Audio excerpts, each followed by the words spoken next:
Hey, everybody. Welcome to another edition of Labor Live at 5, or LLAF, or Labor Live AF, however you want to call it. We're back after a little hiatus, a little post-session hiatus last week. But obviously, every Monday night at 5 o'clock Central Daylight Time, you can come and hear about some of the kind of key things that are happening in the world of labor in Texas, and how you can add your voice to those around you that are struggling for a better world for ourselves and our members and our families. There's a lot going on this week. I hope that people are aware of, first of all, the election. If you're watching from Beaumont, please know that there is a CWA member who is running for mayor in Beaumont. The Labor Council has been out block walking, and if there's anything that you can do to add your voice to that, get in touch with your local labor council and get out there and get the word out about having a union elected mayor in Beaumont, Texas. It's a runoff. The runoff election is Saturday, so time is of the essence. It's a great opportunity. Also, there's a lot of happening around voting rights. As you know, the governor is getting ready to call a special session to try and ram through his voter suppression agenda one more time. We're involved in a couple of things on that. On Friday, there's going to be buses going from Houston and Dallas to New Orleans to kick off the Freedom Summer Ride. That's a bus caravan from all over the country heading to Washington, D.C. To put pressure on Congress to pass voter protection legislation so that all these states who are making it their policy to make it as hard as possible to vote will be cut off at the pass. So you can check that out on our website. You can sign up. It's free of charge, thanks to the brothers and sisters of Unite Here, who are chartering these buses. They'll take you to, they're leaving, I believe, Thursday night, and they'll be back on Friday. Food and room and board is included in the free price. So there's no excuse for y'all who want to add your voice to the cry for voting rights in this country. So please be a part of that. But there's still and one other thing today, I just got to notice, this is like, seriously, after the full legislative session where this government in Texas had the ability to look at what happened with the blackouts in February and make some changes, they're not even gone for, 2 weeks. And already I'm getting notices that we have to conserve power this weekend because the grid's going to go down because we're having a shortage of power. That's not what I call leadership. That's what I call pissing me off, that I can't believe that we spent all this time fighting about taking power away from local governments, from attacking trans kids, from trying to make it harder to vote when we should have been focused on making sure that the lights come on when we turn it on. Again, it's a failure of leadership. And speaking of failures of leadership, we are reminded, and we were, see, this is what happens when I had a little bit of a break. I had like a couple of days last week. So now I got all this energy. I'm like outraged again. But I remember before that, even when the governor announced that that the federal government had actually sent $300 per person per week for all unemployed people still dealing with COVID and pandemic related dislocation. And he was going to unilaterally say that Texas was not going to take that money because he was going to send people back to work. All you lazy unemployed people, who were getting rich off this $300, not in Texas, you're not, because he's going to make everybody go to work, and by taking that money out of the pockets of unemployed Texans. These folks on the call with me tonight have a very unique perspective on this. Rebecca Skupin is with Actors Equity. And Rachel McGee is with International Association of Theatrical and Stage Employees, IATSE. We don't use abbreviations on this until we kind of establish what they are.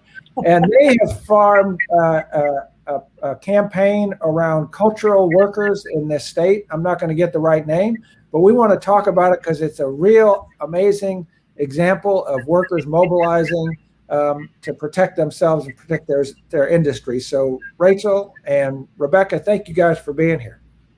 It's good to be here.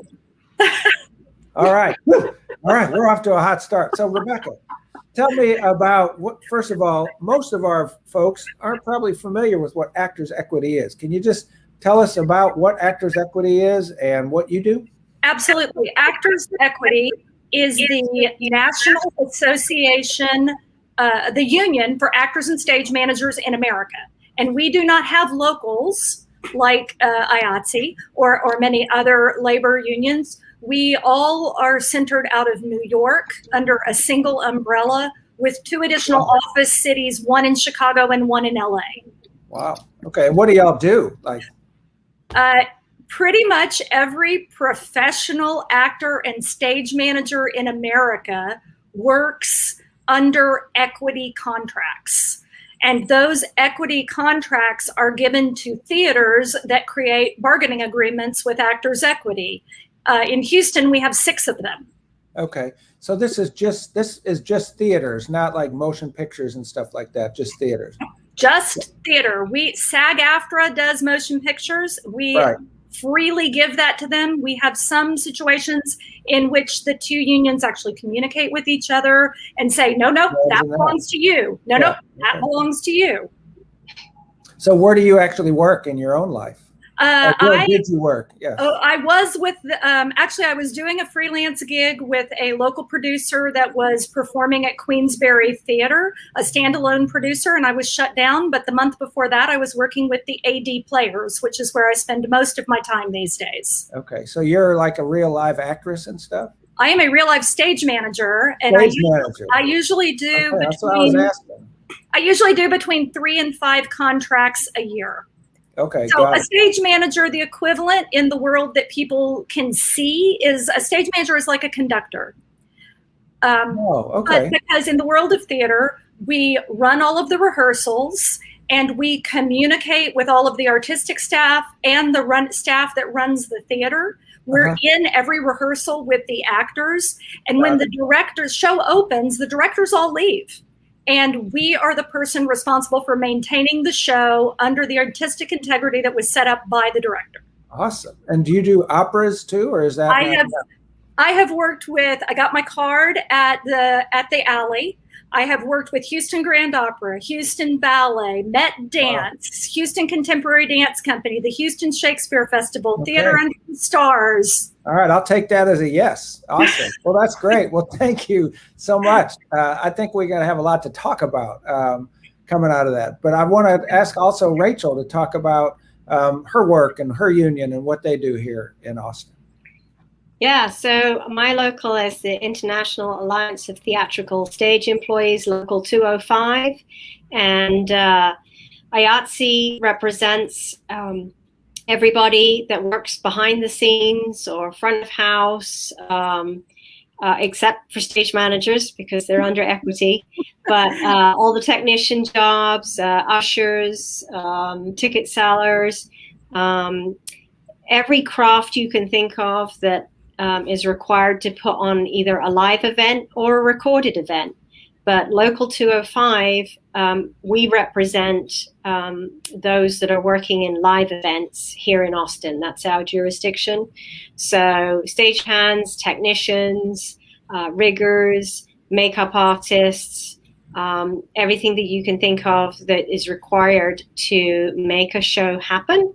And we rely on our stage managers to tell us when to make our moves and when to put our cues in motion. So when the stage manager is calling, lighting cue 301 go, that would be a tech lighting technician on the board that will be waiting for that signal. Press the button, there goes the lights. Same with audio or any other pieces. Yeah. All right. So just reaching Mark Maldonado, our crack producer who puts this whole show together. Mark, one of our shows has got to be like, once the industry starts kicking up, we got to go live on location and watch how this all actually works. That would be so cool because I don't have a clue how this works. Yeah, Mark is a yes. Okay. All right. We literally, our unions work hand in hand with each other. Equity couldn't exist without IA, and IA couldn't exist without equity. That's awesome. Absolutely. All right. So, and we both, if we're doing a musical, we also need the AFM to come play with us. Absolutely. That's right. That's right. Of course, the AFM. So obviously your industry was, I think, the first to really be hit by the COVID pandemic. I remember, Rachel, you were over here. We had a press conference at the AFL-CIO calling on the governor to waive the waiting week period and to waive the work search requirements. And we were successful in that. But it's been a long road for y'all. I would imagine both of y'all are still, most of your members are still not back to work. Correct. Yeah. Yeah, we here in Austin, we're just now starting to see a couple of events coming up. Like for myself, for example, I've had, I think, 9 weeks of work since the start of this year. Wow. But that's all been since March. So for me, I feel like, okay, I've had quite a bit of work since March, but it's actually only 9 weeks for this whole year so far.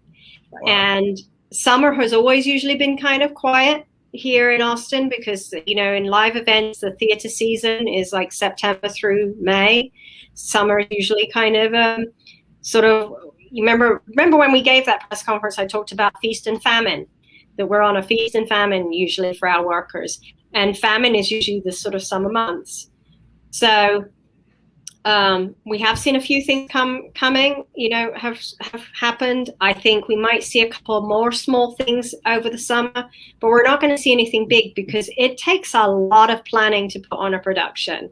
Big productions are planned years in advance. So it's not like when the governor suddenly announced that Texas was 100% open, it's not like we can just suddenly start doing events. Right. Got it. Yeah. Get your ass to work. Right. Yeah. It just doesn't happen that way. So I think we'll see a couple of little things, but I think in the fall here in Austin, anyway, what we're hearing is I think we're going to have a pretty normal fall season, touch wood that we don't have the Indian variant throws it all out. But hopefully, because the vaccines have been rolled out, we should have a good fall. And then next year is supposed to be really busy. But right now, we're not there yet. So taking away this extra pandemic relief now, when the federal government was willing to give it to us until September would have been perfect because that would have just helped us get to the end. Like we see the end in sight. We want to be back to work, but our jobs aren't there yet.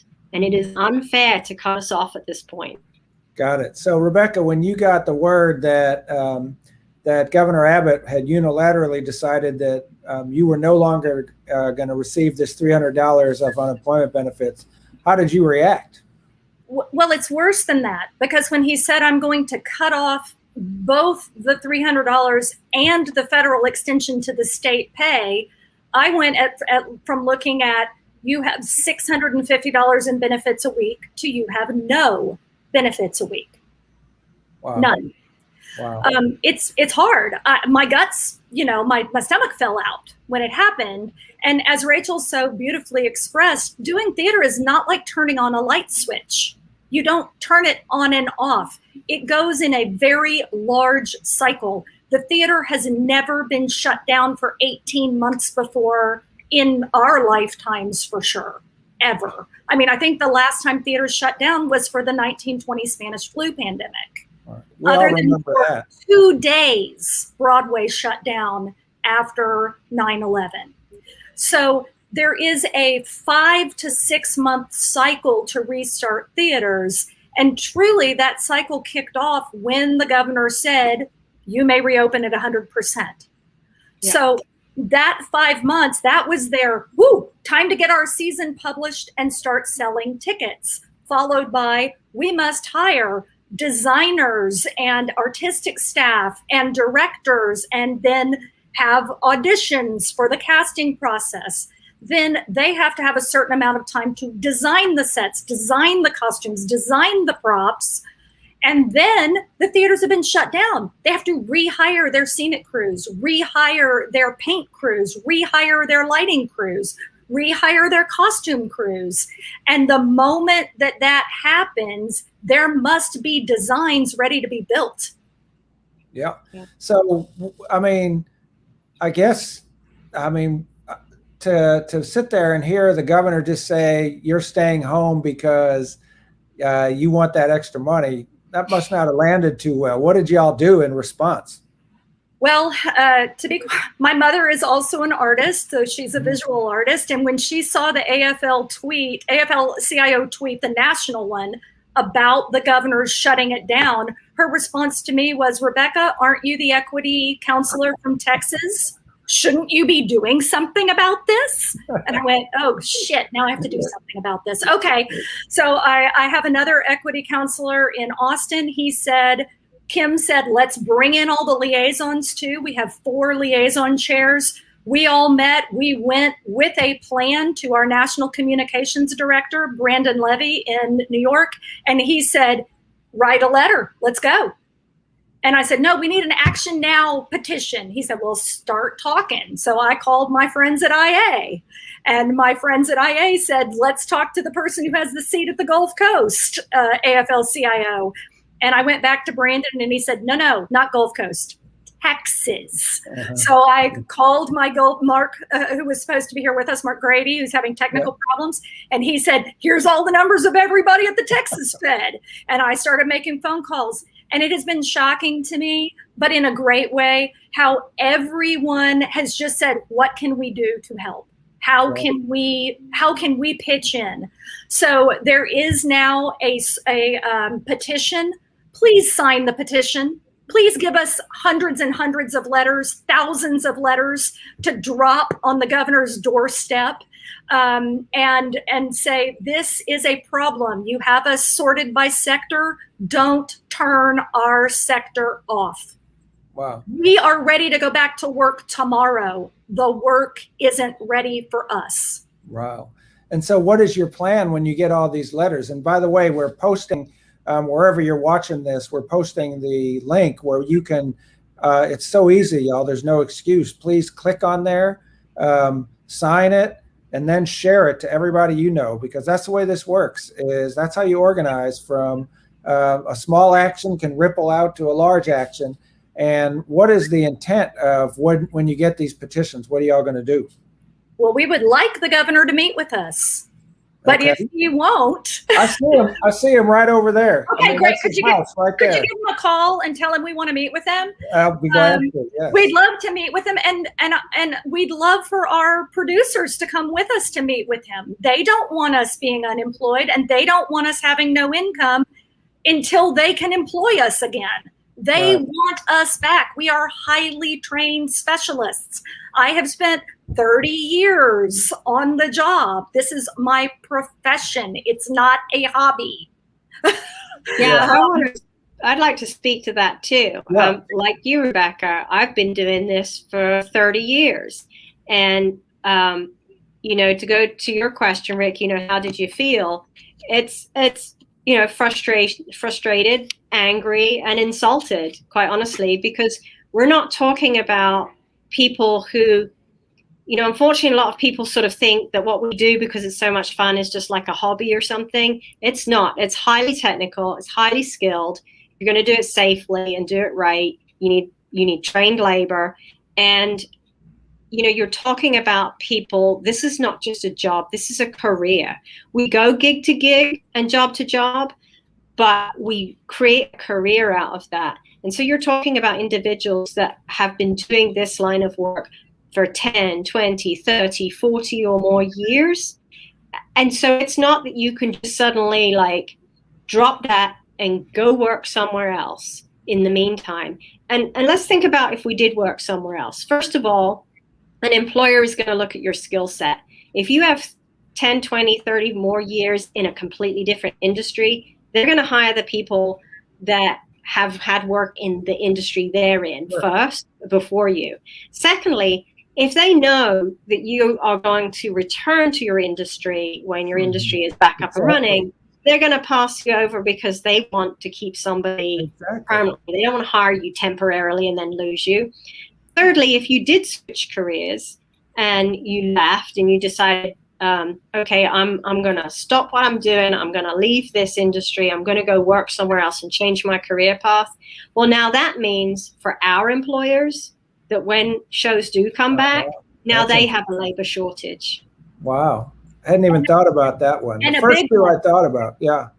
That's like such a powerful example of just short-sighted, stupid pursuit of ideological things that without even thinking of like the people that you're saying you're trying to help, it doesn't help them either. I mean, it's like, yeah, it's extremely short-sighted. And our governor, you know, as we all know, talks a lot about wanting to help business, about being very pro-business. Well, then think about the theater business and the employer side of it. We've already lost a number of people out of our industry because this has gone on so long. I mean, 18 months without work. And let's not forget that over the summer last year, there was a huge gap in pandemic unemployment assistance while Congress was fighting over it, right? right. So we've already lost a number of really skilled individuals. And so we're already going to be facing a labor shortage when we get back. And I don't think we'll really know the true extent of that until we start to get back. So let's not make it worse. Right. You know? Right. Exactly. So again, please, if y'all can please post, sign the petition. If you can do it while you're watching, if you can, I don't know if you can do that. Yeah, you can probably do that. Do it and then let us know in the comments that you did it. But because I'd like for the folks in the industry to know that we're standing with them all across the state of Texas. And try and, see, all the world's a stage. Sign. I see you, Joshua. Thank you. Thank you very much. All right. Very good. All the world is a stage. Yes.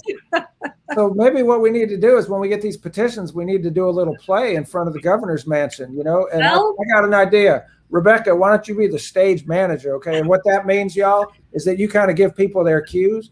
And then, Rachel, you take those cues and you put them into, you know, like she'll say, deliver the petitions. And Rachel will go, okay, and she'll press the button. The petition, okay, I think we got something going on here. This is and good. I think that the AFM in Austin has very kindly offered to bring us musicians to play very the background for us. Brother Lack is a great leader here in Austin, and obviously the musicians are part of what you're doing as well. So, and Aaron, we need to get with you for our next concert. So if you're listening, you know, we need to make sure that happens too. Mark, here, what are you saying? I was going to tell you, and we're going to offer video making where you can send in. I want all these actors to send in a video that we can tag the governor here in the next 2 weeks. So I'm working on that tonight. I'm going to send that out to Rebecca and Rachel. So we would love for everyone to make a short 1-minute video that we can tag the governor. And I really like to say it was a short-sighted policy decision. Yeah. They did not think this through. So very good. Back out. As you were talking about, Mark. Say what? As you were talking about the business of the theater, I wanted to give you some numbers because it's kind of a shocking set of numbers to me when I saw them for the first time. There are 375,000 arts and culture workers in Texas. Wow. We contribute 2.9% of the Texas GDP, and we add $466.5 billion to the Texas GDP. We are not a little side thing that doesn't have any effect. No, obviously. You're a big deal. I mean, you are a big deal. Those numbers are shocking to me, but yes, it doesn't change my view of how central you are. It's one of those things where you notice a lot more when it's gone sometimes than when it's there. So. Oh. Absolutely. And I think the other thing we've got to remember, right, is that we're unemployed through no fault of our own. Well, exactly. And what this pandemic assistance does, because, you know, unemployment really is not enough to live off of. It really isn't. I mean, and so the pandemic assistance is really, it's critical. And what it does is it provides stability in a very uncertain, unstable time. And that's all we're asking is provide that stability. As soon as our work is here, we're ready to go. If you allow us to eat and keep a roof over our heads, please. Yeah, I mean, that's the thing that really was so even more outrageous when you boil it all down. And that is ever since the beginning of this pandemic, it's been so obvious that the governor doesn't have a clue of what the world is for working families. Because if he did, we wouldn't see the kinds of policies coming out of there that we did. And the offensive nature of saying that I'm going to strip $300 out of the pockets of unemployed Texans because we need them to go back to work and they're just going to, otherwise they're just going to sit around and collect that money is like, what are we back in the 1940s here with that kind of thinking? And it's an insult to every working person. And I would say if that's true, if you're sitting around and making a lot more money because you're getting $300 in unemployment, then maybe your employer needs to pay you a little bit more to begin with too. So let's, because what they're trying to do, frankly, is force people back into the labor market at prices that are not market set. The government's weighing in on behalf of employers to keep work cheap.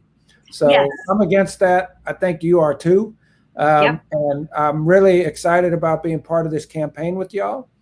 Look, everybody needs to extend the aid, write the governor, and keep your eye out for the new production coming to the governor's steps with the arts and cultural workers who are going to put the governor's feet to the fire on this. So, hey, you guys, thank you so much for not only being with us today, but for taking the step to organize and not just sit around and watch what happens, to know that you can make a difference in your world by reaching out with your coworkers and fighting the good fight together. So we're proud to be there with you. Thank you guys for joining us. Good luck. And we'll keep everybody posted on how this is all coming down. Unions make us stronger. Absolutely, no question. And we learned about what the Actors Equity did, which I think most people didn't know, and the stagehands too. So thank you guys for your work. Thanks for being such a critical part of the movement. And let's go make this right. Okay. Thanks, Rick. Thank you for your support. All right. We'll see y'all next week. All right.